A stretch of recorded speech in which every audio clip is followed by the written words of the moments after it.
right, thank you, Scott. What would you? Yes.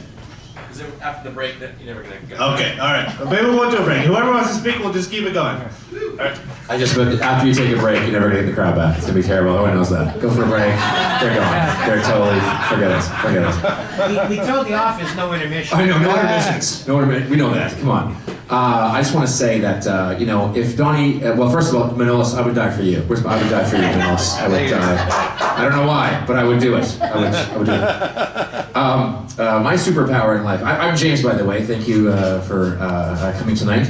And it's a weird thing because the very first time I met Donnie Coy, my very first amateur night in Hamilton, was the night or the night before that Gary David passed away. And I remember being at the bar up I hadn't met Donnie, and he was just really broken up about the fact that Gary David had passed away. I had no idea who Gary David was. But it's just very ironic. That's not a joke at all. Good way to start. Good. Okay. No, he was to me, and my superpower in comedy is that I've always gotten everyone's good side. Like people say, "Oh my God, this guy's," I'm like, "Oh, he was great to me. And Donnie was one of those guys. He really just took me under his arm and really fostered me my first couple of years. But being on the road with him was hilarious. And I mean, if Donnie didn't pee in your car, did you really know Donnie? Really? He peed in my car. Not as much as your story was way worse, but I thought I was like, you peed in your car too? It's awesome. I'm part of a club. One time, so Donnie and I are doing a corporate at the Hamilton Club, and he's emceeing, and I'm middling, and I forget who the hell it was, but Donnie's up there, he's trying to do the crowd work, and the crowd is just not buying anything he's doing. Like, we thought this was like a trucking company. So he's making all these trucking jokes, all these trucking references, all these things, and the crowd's just not at all getting into it. And Donnie's looking slick, he's got the hat on, and he's got this black, kind of like mock neck, turtleneck under like a suit jacket, and he's up there, and you can just kind of see, he's like, why is nothing working with these people? It's just not getting this crowd. And so then it comes out, someone goes, was it a bad year for trucking? What's going on? And they go, we don't work for a trucking company, asshole. And you go, and it was a woman, and she said, she goes, we work for the Hamilton Welfare Association. And he goes, oh, fuck! And he goes, you want to see welfare? And he takes his suit jacket off, and his mock neck had been like cut off with scissors. He's like, you want to talk welfare? Fuck, I'm your man! And then just he had them right there in the palm of his hand and just destroyed. And just and it was just beautiful. Like Flashdance, it was cut. It was like so. It's like, what a feeling! It was really just so bad. I don't know why he had that shirt on. I have no idea. But then,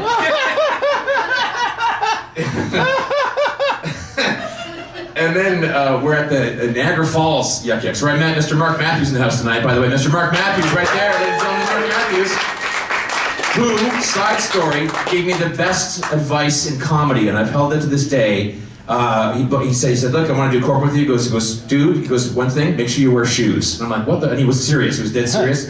And ever since then, Mark, my career has gone. But we're at the Niagara Falls Club. Donnie's emceeing, and I was split middling. I was split middling my first middling, so I was just getting off, getting up there. And my parents came to see the show and spend some time in Niagara Falls. And so Donnie's out there, and he's talking to my parents, like, oh yeah, he was really nice. Like, the kid's got talent. He's really good, really good. And like right in front of my parents are still here, and I come on, I'm like, hey Don. And he goes, oh no, he was being complimentary. And he turns to me, and he goes, you went way too fucking long. Don't do this, don't do that. Get me in front of this, like right in front. Like they're right there. Like this is the same conversation, but it was two different, completely, And then another time, years down the road, we were doing a Christmas corporate. So I'm driving him back with, I think he peed in my car. And neither here nor there. But driving that Christmas corporate. And I'm like, I wanted to get him a little something nice. So I got him like a little bottle of Crown Royal, like one of the little things for the, hey. I just wanted to say, and I'm in the car beside him. And as this is before I drop him off. We saw the red lights. I just want to let you know, like, hey, man, Merry Christmas, man. I just want you to know, thank you for all the things you've done for my career. My things like, oh man, you're really one of the great guys. And really like being complimentary. And I'm like, oh, this is great. So then I drop him off at his building. I'm like, okay, Merry Christmas, man. See you thing. And it's like, driving around. I guess it was like the driveway of the apartment building that it was at. And I start to drive. I'm looking at shoulder check, and I start to drive up, and all I see is Donnie Coy with us, like running like this with his hand. I'm like, oh, he wants to say something else. Like he wants to say something fatherly or some really good advice, or he wants to say something. He's like, oh fuck, I forgot my bottle. Hey, thank you so much. Merry Christmas. And then he peed my car again. And it was really. On the outside.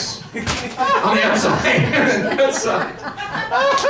Oh, but tonight I drink a Black Russian, which I've never drank before in my life, and I can see why, because they are horrible. They're really horrible. They're really horrible.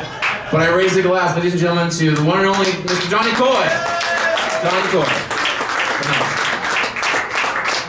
Cheers. All right, go ahead, Patrick. And thank you, Patrick and Manolis, for putting this on tonight. Big round of applause for those guys. Mr. Mark Matthews.